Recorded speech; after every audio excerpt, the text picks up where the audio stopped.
तोंडातून मुखाने विठ्ठल विठ्ठल बोला. आदरणीय संचालिका, माननीय मुख्याध्यापिका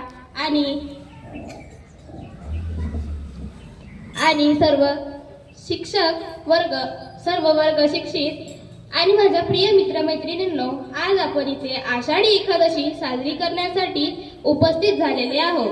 त्यासाठी मी शर्वरी श्रीकांत कुसरे तुम्हाला काही दोन शब्द सांगणार आहे.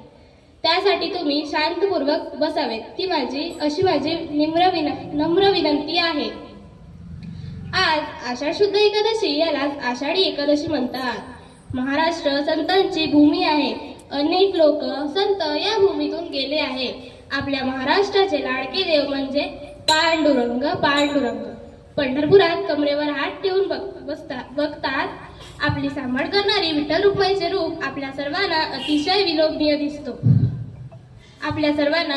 विलोभनीय दिसतो.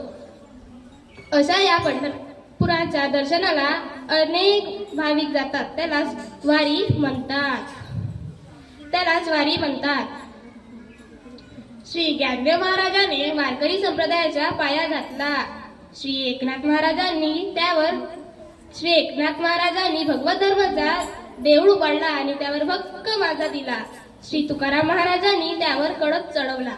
अनेक वारकरी या वनीत विठ्ठल विठ्ठल असा गजर करत पंढरपुरात जाण्याच्या 21 दिवसाने पंढरपुरात जाण्याची तयारी सुरू करतात. अशा या वारीचे वैशिष्ट्य म्हणजे दिंडी, फटाका, मेघनंदरी, छत्रचामर अश्व आहे आणि या अश्वाला अनेक भाविकांकडून नमस्कार केला जातो.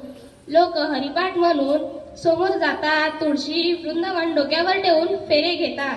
अशा